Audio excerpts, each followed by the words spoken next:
Welcome back to my channel. This is Coach TC from All 22 Films. I've got a film study look with some commentary about Tez Walker. Training camp just started earlier today. This is one of the guys who I think needs to be integrated into the Declan Doyle offense. I say more than he has been in his previous 2 years in Baltimore. I think Walker can provide impact plays down the field.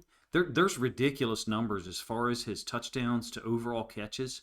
A lot of design plays, don't get me wrong, but here we are. There's no Isaiah Likely, no DeAndre Hopkins. Who knows what we're going to get from Rashad Bateman? I think there's space or room for some targets for Tez Walker, Elijah Surratt, and even possibly Jacoby Lane, whichever one of those guys, beats the other two out, so to speak. Unless we see Zay Flowers get 140, 145, or 150 targets. Zay only got 118 in 2025. I say only, just so you know, there's guys across the NFL, Jamar Chase, Amon-Ra St. Brown, Puka Nacua, they're at like 165 plus targets. JSN was like 160 or 162. I guess what I'm saying is I think one of those three guys, Walker, Surratt, and Lane, is going to get between 25 and 30 targets, or Zay Flowers is going to be getting the ball more, not necessarily force-fed, but have an increase or uptick in targets. We'll get the film started here. I've got 7 or 8 plays queued up. Basically, I think this is the best opportunity that Tez Walker has had in his career to contribute. Like I said, no Isaiah Likely, no DeAndre Hopkins. Granted, the Ravens did draft 2 wide receivers. The Steelers really hand us a great opportunity here. Walker's located in the bunch at the top side of the screen.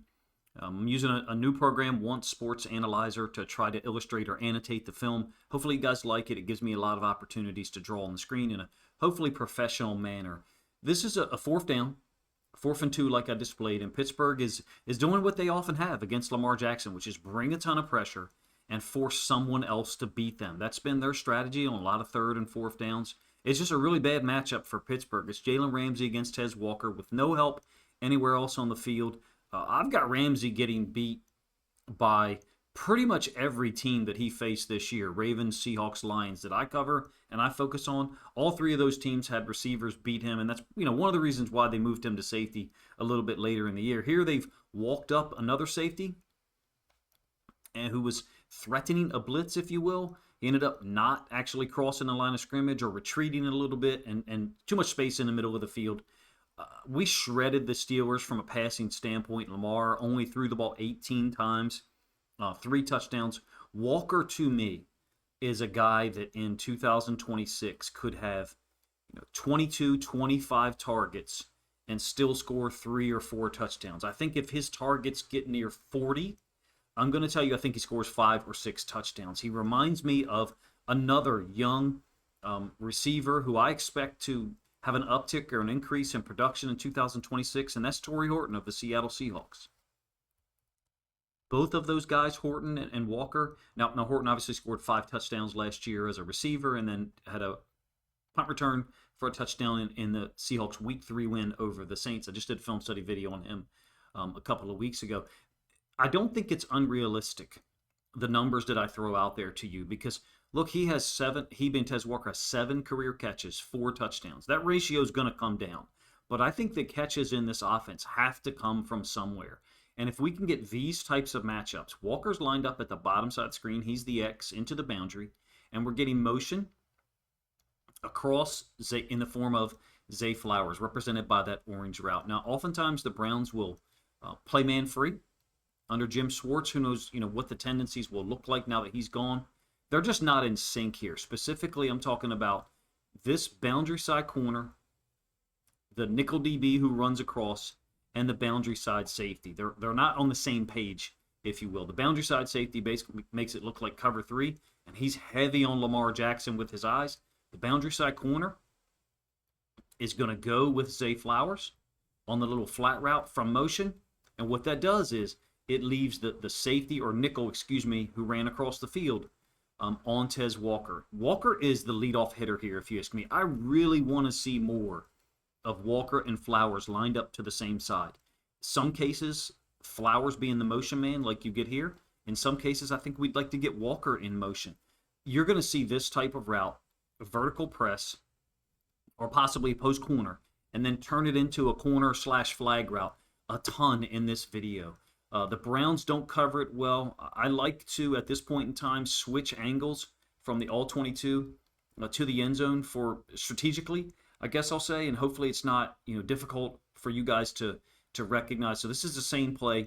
I just want to show you where Lamar is looking and how that free safety didn't shift at all. Sometimes DBs obviously do. In some cases, they're kind of hard-coded. I think they're not on the same page here from a Browns standpoint. And you can see this is the DB that's matched up with Walker. Walker is just off screen in the top left portion. Free safety in the middle of the field. The Ravens, I think, just caught them in a coverage that the Browns weren't ready for. So here's the nickel DB chasing Walker, and he's disadvantageous leverage. Free release with Walker, vertical release up the field with his speed. Just no way to cover this. I'm not saying that that Walker's going to get 10 or 12 of these opportunities, but I think it's Declan Doyle's job to look for chances to get him the ball down the field. At this point in time, we don't have a ton of home run hitters. I mean, Zay Flowers can be one. Obviously, I think he averaged over 14 yards per catch last season, but there's going to be a lot of attention paid to Zay Flowers. We don't know what we're going to get from Bateman.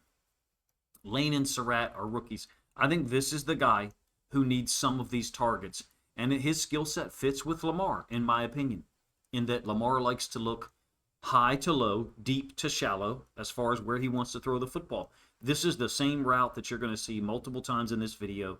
Post corner, flag, whatever you want to call it. I think we got to get more of these type of opportunities for Tez Walker. Less attention on Flowers. Do I think Walker's going to overtake Bateman? No, but I'd like to see him split snaps. They've got 4 receivers there competing for the 2, 3, and maybe 4 slots, however you want to break it down, and I'd like to see them all utilized, if they're all ready, that is, coming out of training camp.